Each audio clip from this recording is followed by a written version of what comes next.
Hi, I'm Dickinson. As a skydiving cameraman, my work normally keeps me up in the air. However, on this occasion, I'm going to the other extreme, hundreds of feet underground and underwater. The Mendive Hills in Somerset are honeycombed with underground passageways and caverns, which act as a drainage system for the plateau. These eventually emerge at Wookey Hole to form the beginnings of the River Axe. Cave diving explorers have found passageways from the top of the hills and from the Wookey Hole end at the bottom, but so far, any way through the middle section eludes them and remains a frustration and mystery. Rob Parker is one of the world's best cave diving explorers and for years has dreamt of making the breakthrough to the unexplored part of the system. In recent years, new diving equipment technology has made a serious attempt feasible. My mission, to join Rob on his expedition and extend my knowledge of diving and underwater photography.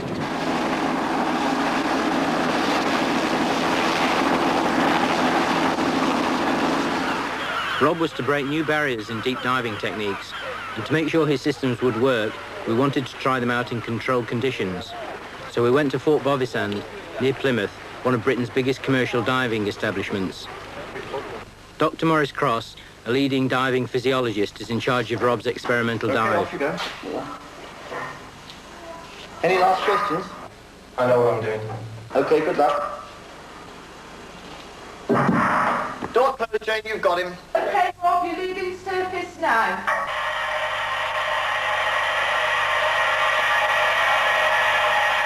Breathing normal compressed air enables divers to go to depths in excess of 100 feet for only short periods, if they're to avoid adverse medical effects. But using a mixture of gases, helium, oxygen and nitrogen, will extend this depth, and particularly time, which is what Rob needs to explore underwater at Wookey. Okay, Rob, all well? Okay, fine. I'm not calling this man foolhardy, but this is the most singularly dangerous dive that I have ever come across in my career. Having spoken to this man, I think what you've got to remember is that he's the sort of chap who actually gets his kicks out of making love on a bed of nails. Now, he doesn't want us to give him a mattress. That would spoil the fun. All he wants is a tetanus jab. Okay, Rob, do I have the lock? Yep. Okay, we'll take the lock now and I'll pass some food in to you. Okay.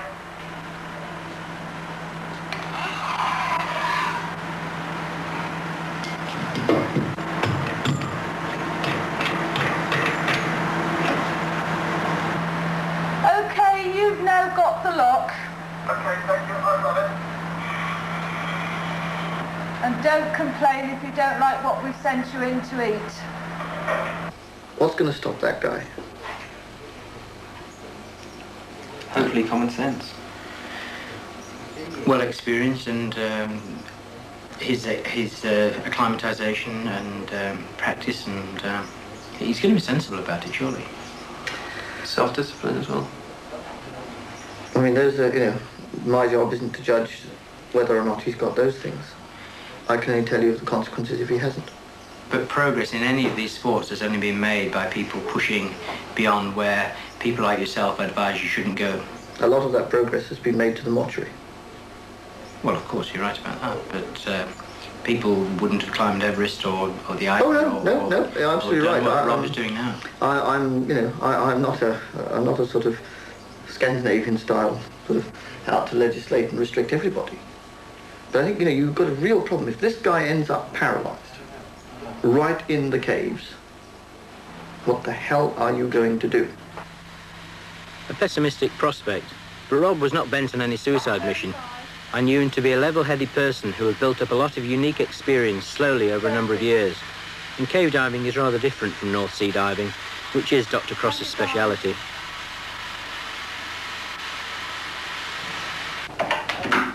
Ian, a member of Rob's team, was double-checking the figures by computer for all permutations of time and depth that the expedition might encounter in the cave. There could be all sorts down there because no one's been down there, as you know, since '82. Right. And no one knows what Rob's going to encounter down there with the lines.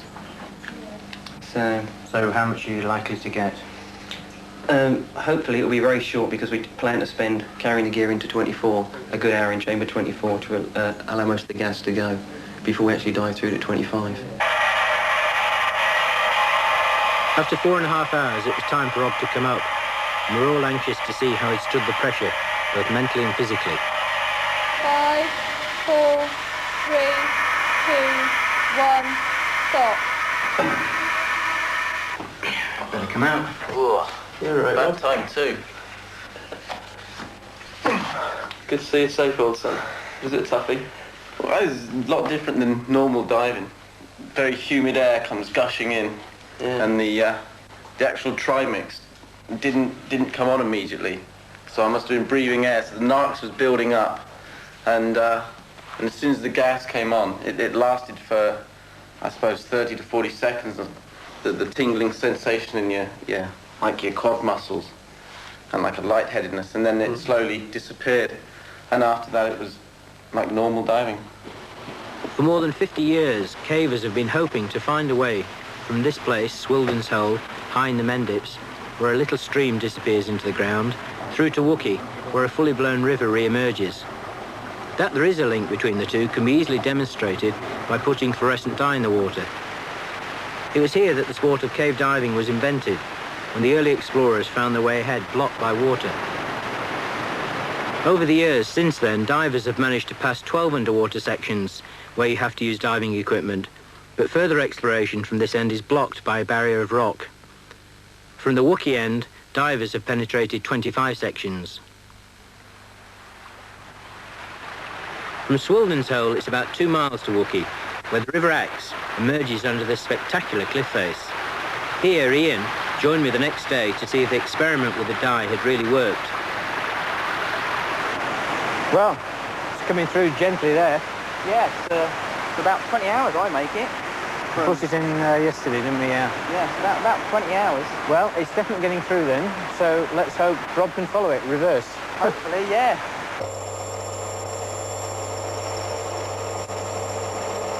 To help me make the film of the expedition and teach me about underwater photography, I enlisted Peter Scoons, a specialist underwater cameraman. There's absolutely no reason, as far as I can see, to go in these caves except to take pictures. And it's only because these characters are exploring and somebody wants a film made about it that one would go in, because I just wouldn't go in even just sort of for fun. Some of the problems are going to be making the gear continue to function under those sort of conditions, because underwater photography takes a hell of a lot out of equipment anyway. But when you add some of the problems we've got this time, together with the fact we've got to get a lot of gear in because we're staying in there for some time, it's going to be a hell of a problem, and I wouldn't be a bit surprised if we smash gear and write 1 or 2 things off. The big problem down there, though, is how to operate and how to see controls of your camera. Yeah, a bit difficult, yeah. The aperture on this one, because you can't see anything at all, I mean, there's no use having lights and you want to change and such like. If I rack it right to the end so it's full open, then by feel I can go back 1 stop, 2 stop, 3 stop. You can feel the clicks, and obviously focus, you're looking through the lens. But one of the biggest problems I find in caves is often you're starting off completely black and you've got something, action that's going to come towards you and lights. And you can't find the viewfinder, you know, it's all black, absolutely black, and where the hell's the hole, you know? And so at times I put on little bits of fluorescent stuff on the back, so at least some arrows. It's this way, chaps. So what other specialised equipment have you made? Well, we've got this. What on earth's that? Well, this is a sort of underwater attaché case for the batteries which we're taking in for the lights, you know. Right, how many of those have you got? Well, there's 6 in all, and this takes 3 in at a time, and that will make this neutral in the water.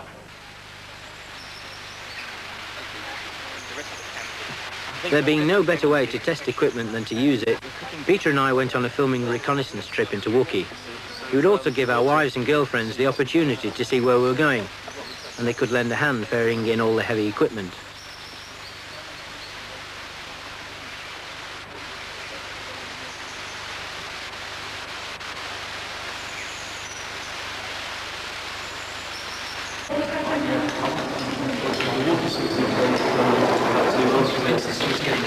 Another 20 loads.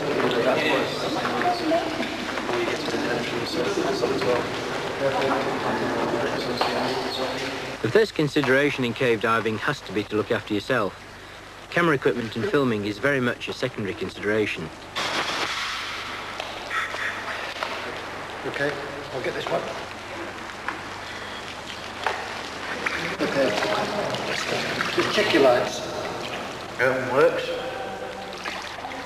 That's pretty powerful. Visibility is not very good.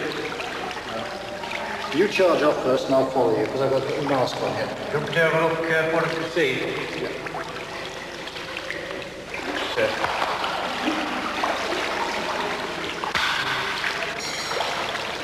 There is no natural light down in the caves. Theoretically then, the more we can take in with us, the better. Except that in really poor visibility, no amount of light is going to penetrate the murky water. All it will do is bounce back off the mud particles and blind us, rather like the glare of motorway fog.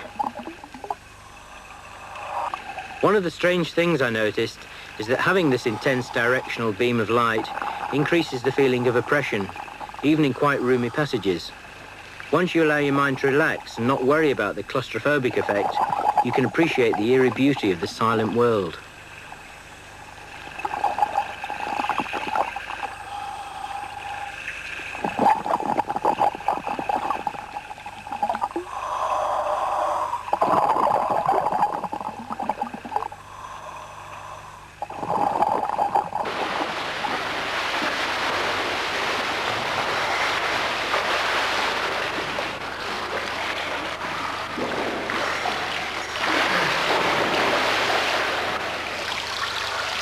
That's bloody filthy.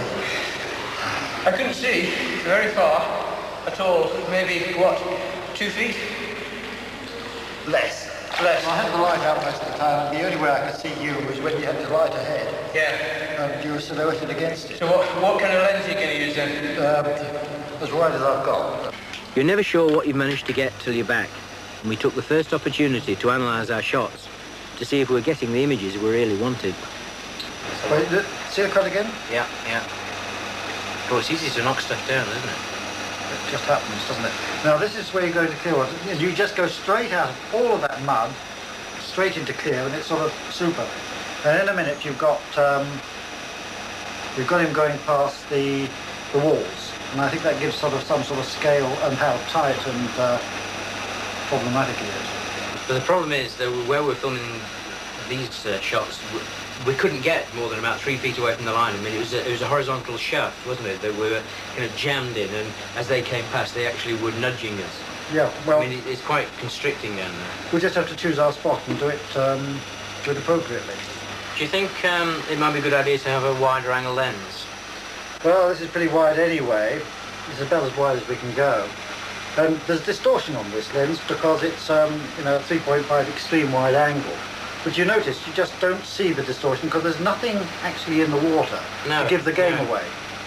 And so we're getting the greatest clarity we possibly can. So how far do you think we are away from Rob then when we see that shot? About 6 inches. And you're practically getting him all in, aren't you? That's kind of that fits in with the visibility, of course. 6 inches. That's all you can see. With these extreme wide angles, you have to go in closer than you think you should, then halve the distance. Oh. And then you're about right. Uh-huh. And it seemed to work very well here. Now, one thing I thought of, it's nice going through these mud banks, but we mustn't lose that line. We're restricted a little bit, aren't we, to before and ahead shots.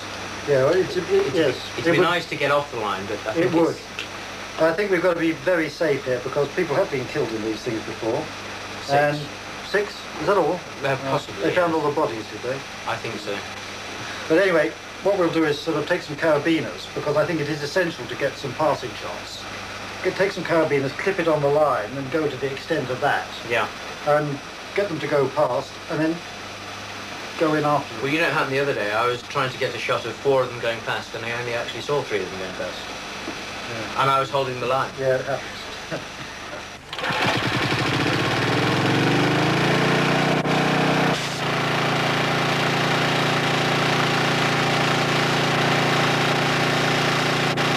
Just flown in from America is Dr. Bill Stone. a scientist and pioneer in deep diving techniques using mixed gases. His wife Pat is also a diver and member of our team. It is Bill's expertise in our 3-gas mixture, Trimix, that we hope will be the key to success in Wookey.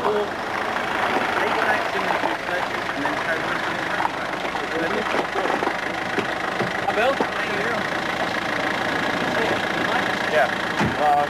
Hi. How's it going? Hey, good to see you again. Hi. Meet Julian, who was on the original team, and Ian, who we've now picked up as our 6th member to support in Chamber 24. Well, we got the mix sorted out after a lot of effort.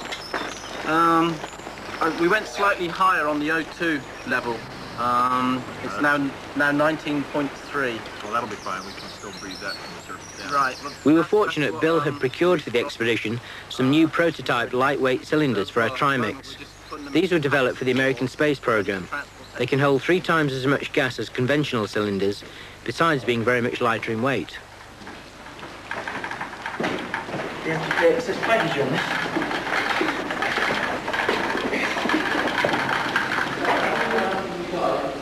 The Wookie Caves have long been one of the West Country's most popular tourist attractions. Tourists and cavers, in fact, owe a lot to each other. Originally, the public could only come as far as Chamber 3, but when divers discovered a new large chamber in 1948, the cave owner decided to make this artificial tunnel to enable people to see it. Cave divers, in their turn, have also benefited from the tunnel. Being able to start from here, Chamber 9, allows easy access for even deeper probes made into the system.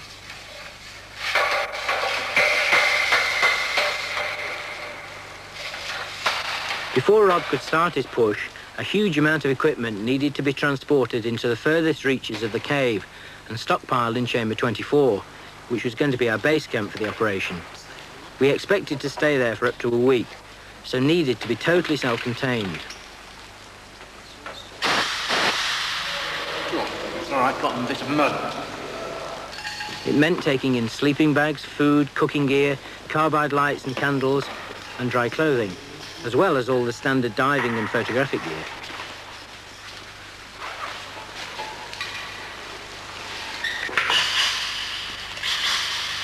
Besides Rob's 12 large cylinders of Trimix, we have 36 cylinders of compressed air and oxygen to aid his decompression after his dive. When fully laden, a modern cave diver might easily be carrying more than 100 pounds. Of course, once in the water, buoyancy will support some or all of this weight. Outside.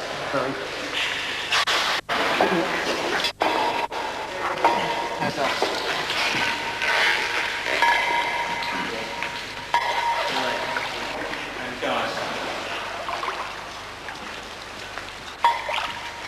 Cave diving is still something of a novelty to me. I only really took it up a few months ago in preparation for this trip. My training started in the Bahamas, where the water is crystal clear and 40 degrees warmer. I couldn't imagine a bigger contrast to the cold, dark waters of Wookey. Several times I wondered what on earth I was doing, and I'm sure at times so did Rob. I stopped telling my friends about it, particularly skydiving ones, who thought I was doing something really dangerous. Having made several dives, I thought I was starting to enjoy it, which is perhaps the time to quit. But now it's too late, and I was on my way in, completely committed.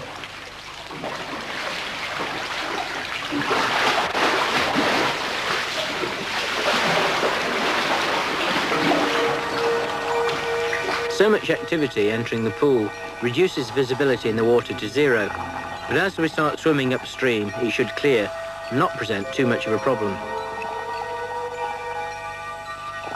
One of the objects we had to porter in was a ladder to help us down a particularly steep boulder in Chamber 22. Rob checks the line is attached to the right place by its Snoopy loop. It was quite odd filming this ladder in the poor visibility. It was difficult to see what was pulling it along.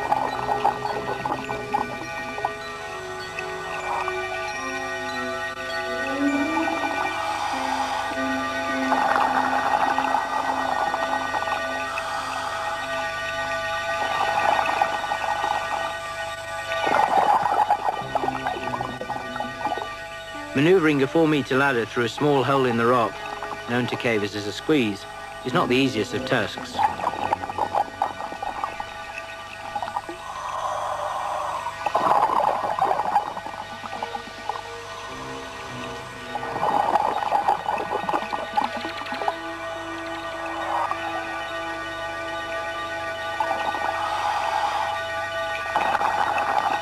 One of the frustrations of cave diving photography is that you can obviously only take one film on any one dive, because reloading the camera is next to impossible underwater. Something that always intrigued me was, where do the bubbles go on the ceiling? They seem to roll along the roof and simply disappear.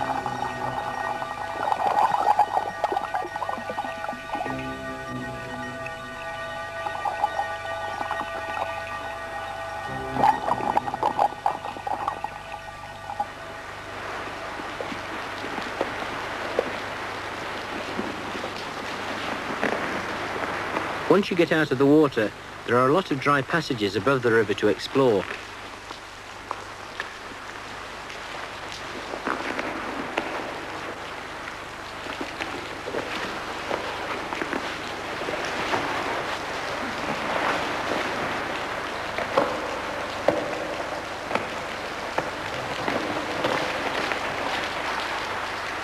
These tiny mud stalagmites have taken hundreds of years to grow and are caused by the constant dripping of silty water from the roof. They are exceedingly fragile, and we take great care not to disturb them, leaving them for future generations of cavers to appreciate.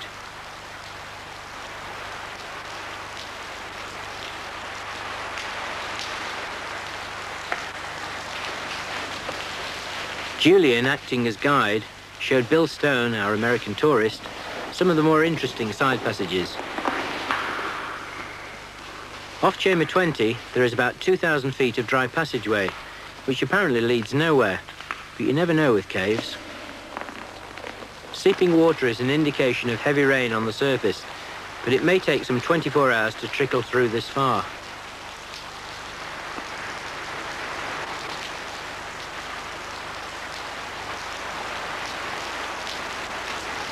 We are not too bothered at the prospect of raised water levels down here. It would just mean a few extra yards of swimming. But up at Swildens, cavers are often cut off by flash floods. No, what heavy rain means to our expedition is that it stirs up all the silt and destroys the visibility, making exploration impossible until it is settled again.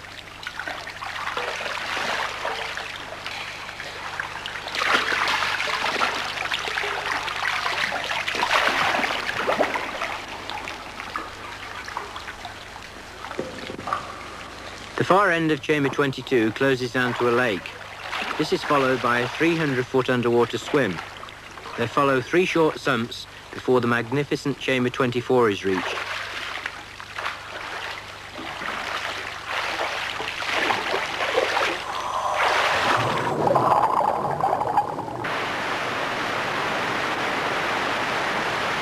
Here, the River Exe rushes through a narrow chasm, which has to be straddled for about half a mile.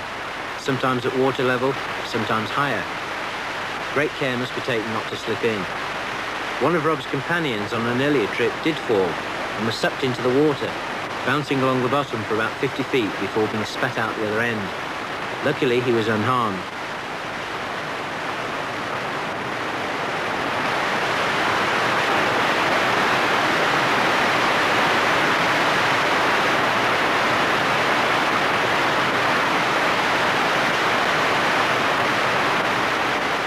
We've had quite a lot of rain, as you can see from the weather radar. Over the last 24 hours, there's been some quite heavy rain, and there's some more to come. The cells down there are coming up towards the Wookey area, in fact, during the next 12 hours. And in fact, over the next 2 or 3 days, I think there's going to be rain on and off, and some of it quite heavy too. Okay, what does that do then, Rob? Disappointing. I think it's out of the question to start the main push now.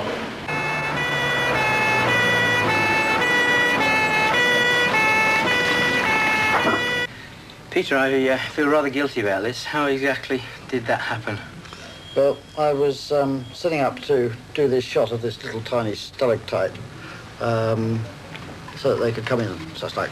And the light which was illuminating them was not quite right on this sand slope. So I wandered around up there and positioned it what I thought. And I was just coming back to check it. And tumbled, and that's the result. It went sort of clunk, clunk, crumple. What have you done to it? Well, it's broken in about 2 places, and I splintered it up and all the rest of it. But don't think I'm going to go back in there. And, the cameras are still there. I know, this is a problem. Your camera's covered in mud, and I've not used one before. You can't find it, can't you? Well, no, I actually thought about this. Could you give me a few tips on an Ariflex? I haven't actually used one before. Well, I was really quite worried now about the general safety of the team. Pete's accident had focused my mind on the risks we would be running. Bill's wife, Pat, an ambulance driver in the States, and Julian Walker volunteered to go on a crash paramedic course back at Fort Bovisand with Dr. Maurice Cross. Now, I think, honestly, we've got to recognise that if something really goes wrong, this man is going to die, all right? There's no way you're going to get him out. What we've got to prepare ourselves for is the next worst scenario. That is to say that he does the dive, he comes up, and he gets bad decompression sickness. Maybe because he's had to throw away a few stops in the water. Maybe he can't do his decompression. Maybe for some reason something goes seriously wrong, okay? I can't give you, obviously, a good paramedic course now. But I think we can go over the principal problems. Tiny scratch. Okay. There you go, that's fine. Push it in and in the vein. Beautiful. That's right, and just slide up there inside that vein. There you go. Couldn't be better. Well done. There's your blood, flowing away nicely. Take your drip, connect it up, put your butterfly over, and start your drip running. There you are. Was that the first time you put a drip up? It certainly is, yeah. Well, Did you hurt? No, not at all. Just Not like too you said, bad. tiny scratch. Tiny scratch, that's right.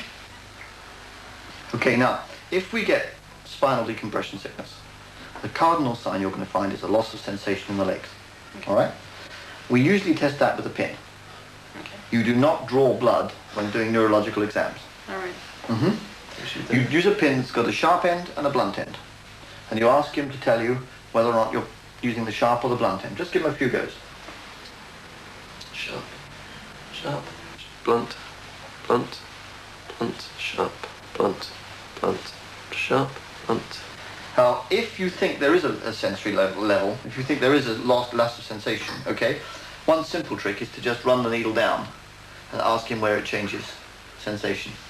It's a very good way of finding a level. Okay. All right? Meanwhile, we continued shepherding in our loads of equipment through to the end of the known cave system.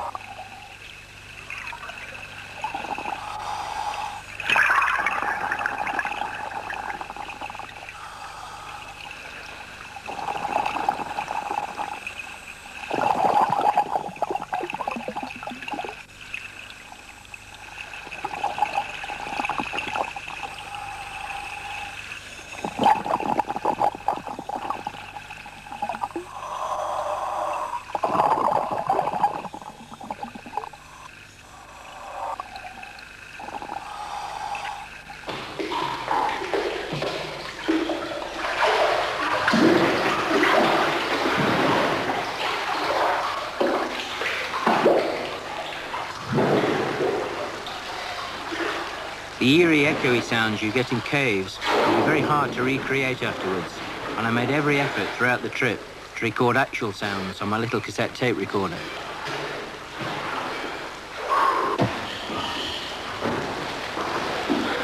I'm glad to get out of the water and get moving.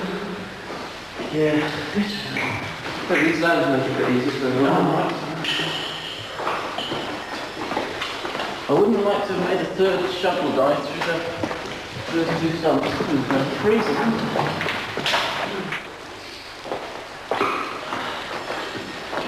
The squeeze at the bottom of the ladder here is about the only bit of cave in this chamber, isn't it? Okay, yeah. How do you want to play? Do you want to go on down first and I'll pass the gear down to you? You grab a hold of it and don't kick me off. By now, most of the equipment, including our 48 air cylinders, has been ferried to our base camp in Chamber 24. Altogether, 50 man loads have gone in, through several thousand feet of dry passageway and 1,500 feet of diving. Rob and Julian were now making one last trip to bring in my precious load of film. Pass the tube on and through, okay, Rob? Okay, Julian.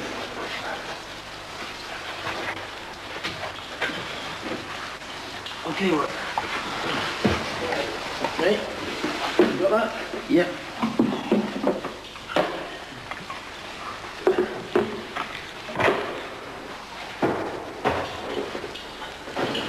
Now, get out, please.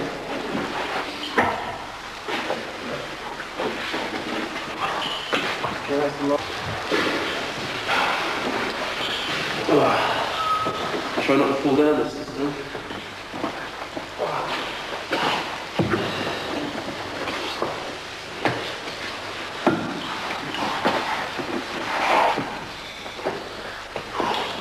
There she is, the muddy one.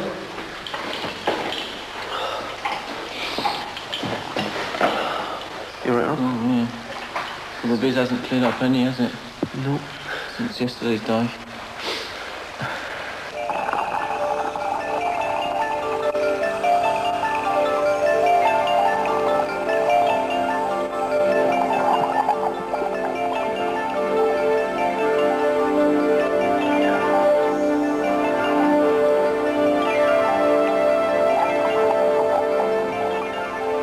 Years ago, Penelope Powell, one of the first explorers into Wookey, likened this underwater world to green jelly. It was in 1935, before the days of scuba, that she and Graham Balcom, wearing old-fashioned deep-sea diving suits, bottom-walked out beyond Chamber 3 into the saturating greenness. But these early pioneers could not penetrate very far into the system. It's only become possible with our modern diving sets, which enable us to swim unencumbered by ropes and airlines.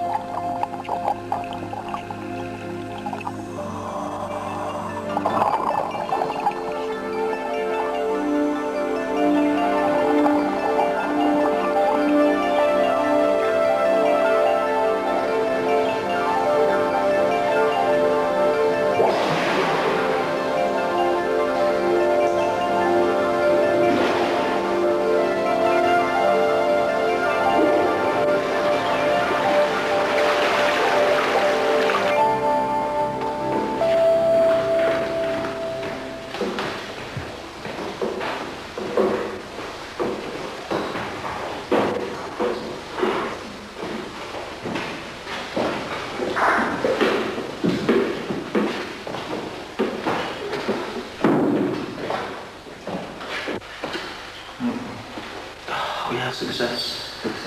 Another dry. That's 2 golden plastic from it. Breathe a bit easier now. Yeah, put this further up before they... My film had arrived safe and dry. We were at last ready, merely waiting for the right conditions. I'd even remembered my toothbrush. Please have the cushion from your toothbrush.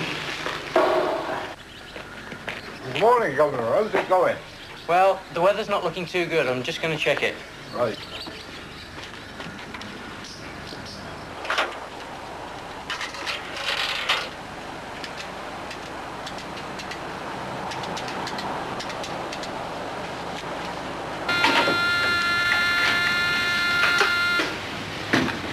Good morning, this is Bristol Weather Centre.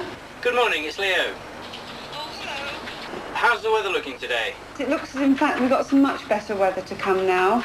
Yes, the rain's cleared away. There's no sign of rain, in fact, for another 2 or 3 days. I think you'll find it much more suitable. Oh, well, good luck to you anyway. Finally, the weather people told us what we wanted to hear. A long dry spell that sounded suitable to start the push to our base camp in Chamber 24. Good news for us, and good news for the tourists, for whom we were an added attraction. Ladies and gentlemen, round to me, please. Round to me. Quickly and as quietly as you can, round to me, please. Ladies and gentlemen, today, a cave diver named Robert Parker and 2 friends, Julian Walker, an Englishman, and Bill Stones, an American, are going to make an attempt on the British cave diving record, standing at 200 feet out of cave 25. This happened 2.5 years ago by another diver named Martin Farr. That day, one of the divers was Robert Parker, then 20. Rob is now back in his own right as a cave diver, and he at this minute is making that attempt on that record. Well, Yes, start this way, Rob. That's it. That's right. Inevitably, an enterprise like ours attracts a good deal of attention from the media, but it's a bit of a hassle when there's so much else to think about. But we managed to keep smiling because we owe it to various sponsors to get as much publicity as possible. Soon we knew that the rest of the world was going to seem very far away indeed. Yeah, all set. We'll see you in Chamber 22 in about 3/4 of an hour. What I'll probably do is send Ian and Julian on through to 24 with some of the equipment and wait for you and Bill and Pat to join me. Okay. The viz looks like it's going to be good for today's night, and I think it's on the increase. It should be okay to fill in. All right, bring the camera. Yeah, we're set. Have fun.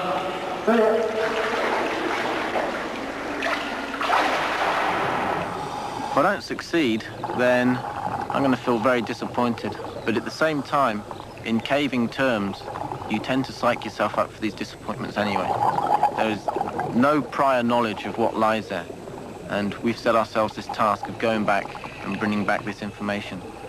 If we come back having completely explored all possibilities and have found no way through, then at least future explorers will know that a good job was done trying to push forward the known cave in Wookey, and they won't waste any more time on this site. They will turn their attentions to other sites.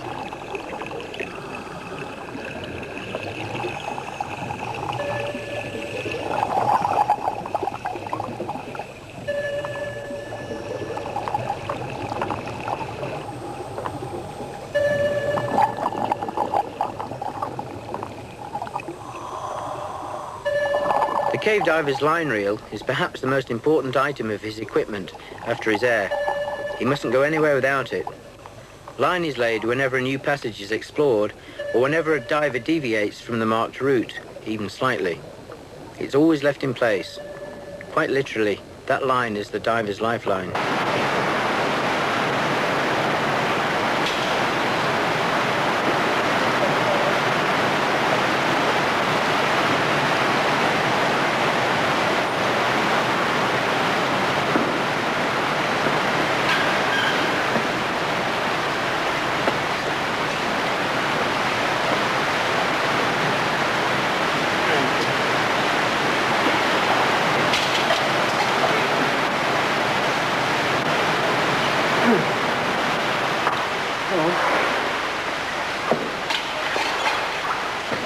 A short climb leads you into a high-level bypass, which was once, long ago, the old riverbed. Following this, you come to a little grotto with a sandy floor, which would be the site of our base camp for the duration of Rob's push.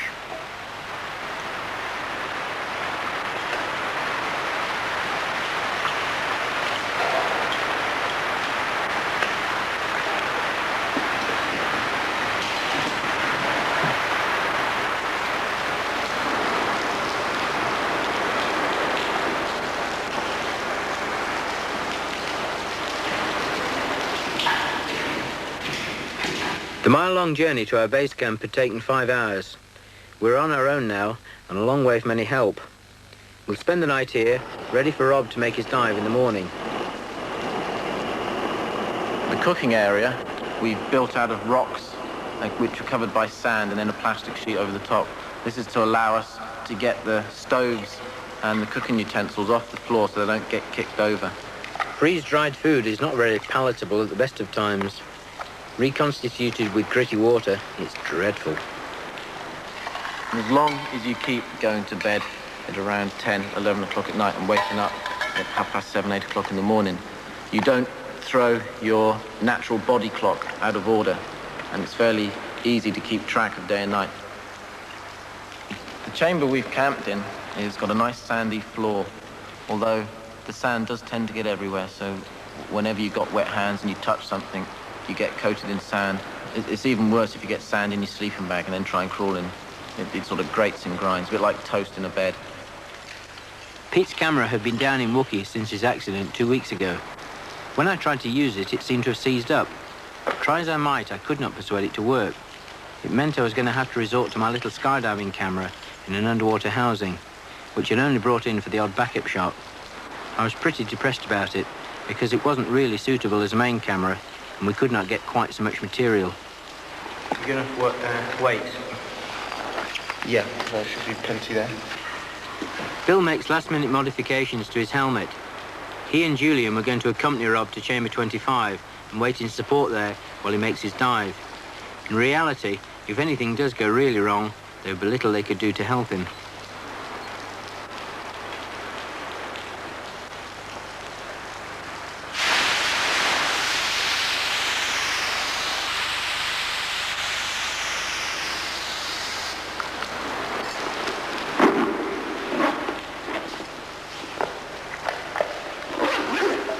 Rob makes one last check of the diving tables to memorise them, just in case they get lost.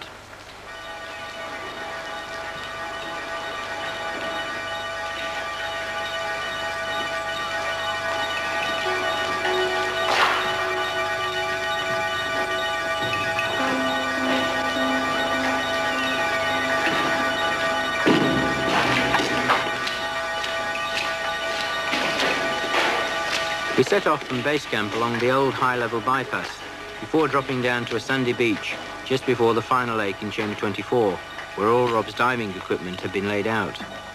All the theory is now about to be put into practice. The helium in the trimix will hopefully help Rob to stave off narcosis and remain clear-headed, but it does have one serious side effect. It can cause excessive loss of body heat, which could be critical in the cold water. I don't personally like being wet and cold if there's no challenge or goal at the end. And as far as missing the outside world goes, I don't miss it at all once I'm in there. You've got a job to do and you get on and do it.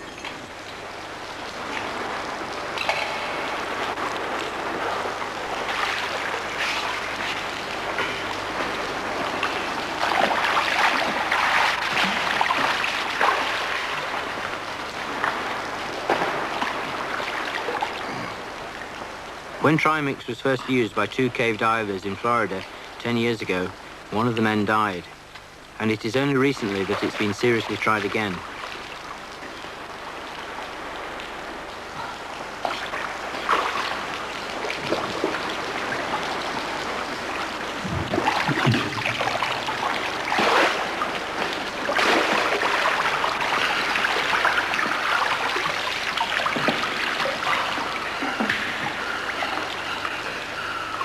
As Rob makes his final preparations in the water, I get what shots I can of him in this very confined space. The thing you notice here is the water is incredibly clear, but as it's so fast flowing, it's hard to maintain a steady camera position. That's why some of these shots look a bit shaky.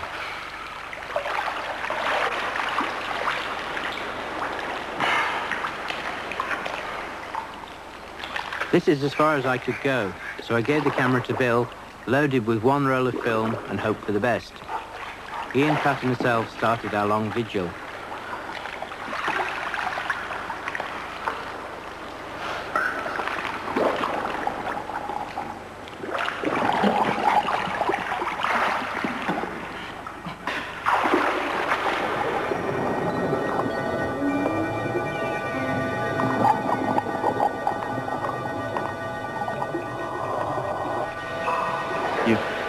You're constantly asking yourself questions, and the question I ask myself on a dive is, have I got that line and am I aware of its presence? Can I still feel it in my hand running through? That way, in bad visibility, you're constantly aware that you know you're orientated, you know where's out and which way's in. And then you're asking yourself questions like monitoring your air supply, forever taking a quick check on your gauge to make sure you're not breaking the thirds rule, which is a third of your air on the way in, a third on the way out, leaving you a third for any emergency that might occur. And all these little questions take your mind off the present situation and keep you on your toes and going for it.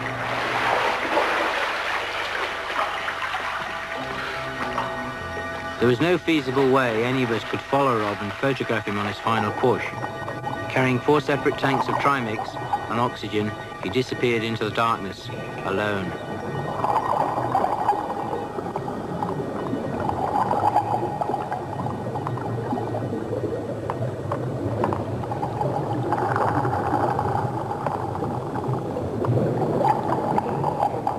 200 feet down, Rob reached the limit of previous exploration and tied on his line. He forced his way against the flow of the river, through one tiny constriction, only to be met with another 20 feet further on.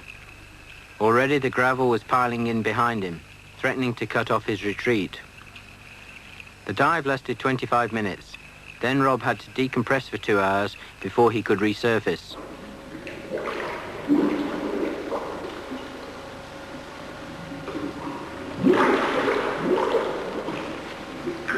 I waited anxiously on the surface for him to return and tell us his story.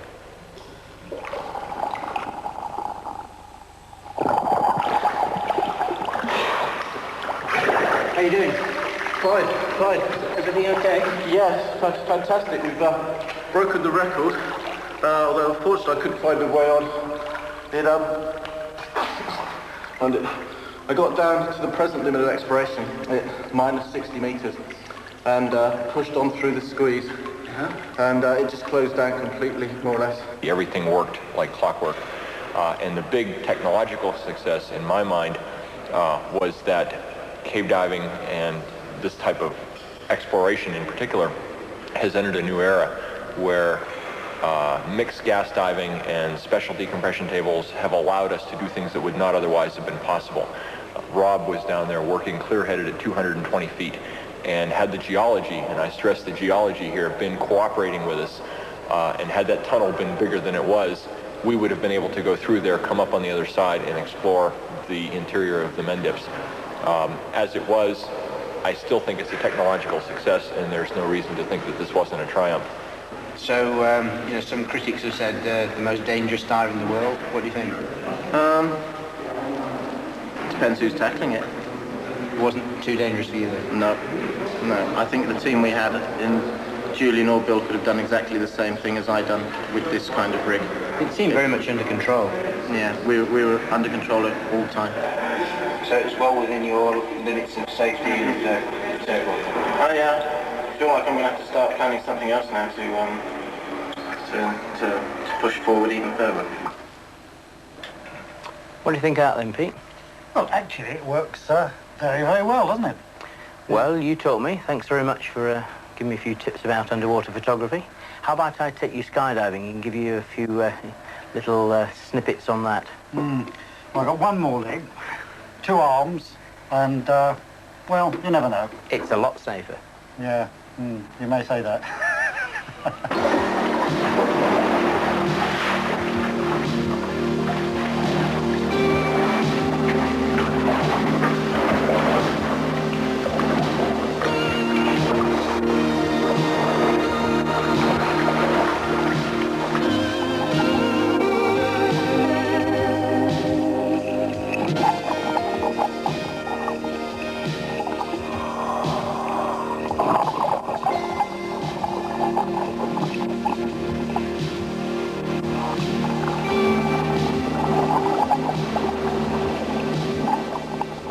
We hope you enjoyed that experience. Shortly, a preview of next Saturday's Horizons, followed by Come and Get It and Upstairs Downstairs.